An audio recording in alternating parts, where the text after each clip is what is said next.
Students, today we are going to read about the types of budget. So first one is balanced budget. When budgetary receipts are exactly equal to current expenditure, it is known as balanced budget. It implies that income from taxes is sufficient to efficiently make payment of goods and services and of interest on national loans. According to Keynes, balanced budget is not necessarily an ideal condition, and according to him, use of surplus and deficit budget plays a major role in activating or controlling the economy by affecting aggregate demand and prices. तो balance budget का मतलब क्या हो रहा है? जहाँ पे budgetary receipt exactly equal हो रही है उसके एक्सपेंडिचर के, तो receipt are equal to expenditure.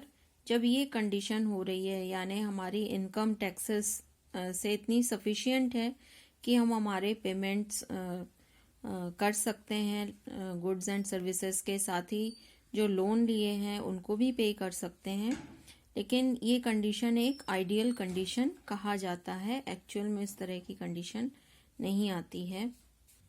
Next type of budget is revenue budget. Revenue receipts and expenditure made by these receipts of government are included in the revenue budget.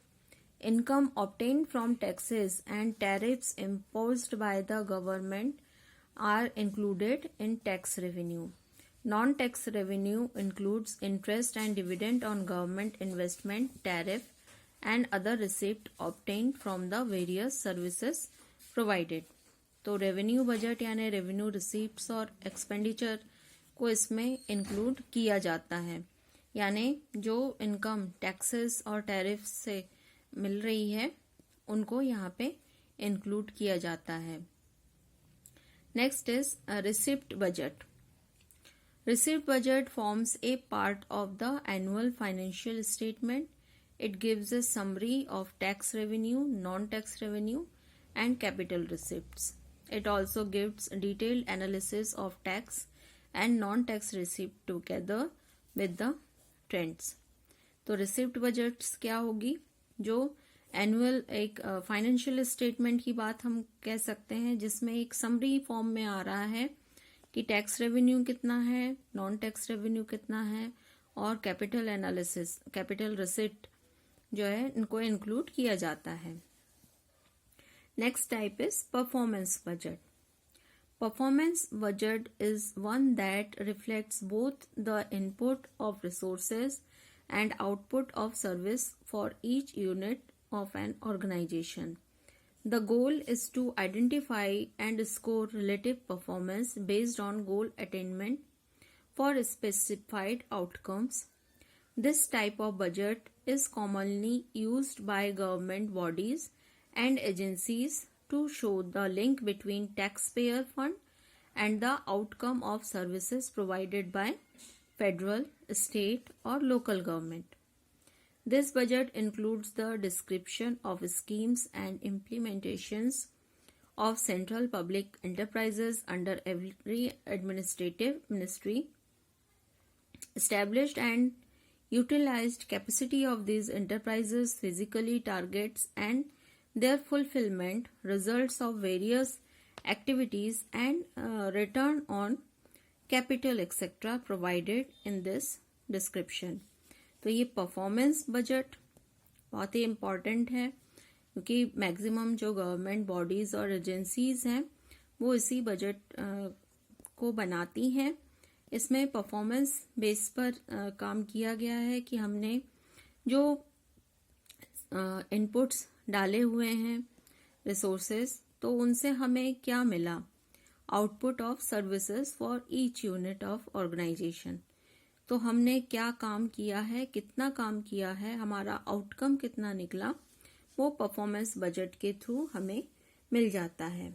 Next type is zero based budget. Very important. This budget is formed in the form of technique of determination of public expenditure for research and evaluation for an appropriated and defined time period. Expenses incurred in the past do not form any basis of consideration under zero-based budget. Past expenses are not recognized as argument for future expenses. तो यहाँ पे जो भी expenses है, past में जो भी expenses किए गए हैं उनको include नहीं किया जाता है. Whether increase or reduction should be done in expenditure or whether expenditure should be done or not is not considered in this. The objective of this system is to evaluate every process exactly in the same way as a new proposal is considered and decision is taken afresh for it. So under this system, each activity has to redetermine right from zero base. तो zero base means क्या हो रहा है कि हम जो भी काम कर रहे हैं वो न्यू प्रपोजल को मान के हम करें और डिसीजन मेकिंग जो है फ्रेश लिया जाए. तो भारत में ये सिस्टम अडॉप्ट किया था 1986 में when the Ministry of Finance directed all its administrative minister to prepare their expenditure plan based on the evaluation of their various programs and activity on the basis of principle of zero based budgeting. यानी जो भी नया काम कर रहे हैं, जिस साल कर रहे हैं उसके हिसाब से काम करने की बात यहाँ पे की गई थी. 1986 से ये इस तरह का बजट बनाना स्टार्ट हुआ है. Next is outcome budget. Under outcome budget, such target which can be evaluated are defined in the budget allotted to various ministries so that the quality of implementation of budget may be evaluated. In India, this budget was introduced in the general budget of 2005 and 6. तो outcome budget बोला गया है, क्या define किया गया है, इसमें क्या हो रहा है, budget allotted to various ministry so that the quality of implementation of budget may be evaluated. तो जिनको जो भी जिस मिनिस्ट्री को जितना बजट अलॉट किया गया था उन्होंने उसको किस तरीके से यूटिलाइज किया है वो आउटकम बजट में डिफाइन किया जाता है.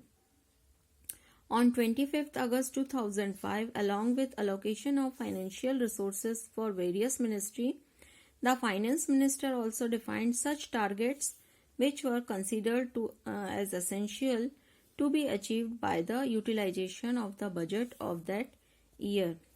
तो फाइनेंस मिनिस्टर ने भी अब डिफाइन करना शुरू कर दिया है, टारगेट दे दिया है कि पर्टिकुलर ईयर में उन्हें मिनिस्ट्रीज को जो भी अलॉट किया गया है बजट में पैसा उसको उसी साल में किस तरीके से खर्च कर रहे हैं, क्या उसका आउटकम निकला है, इसलिए इसका नाम क्या पड़ रहा है, आउटकम बजट.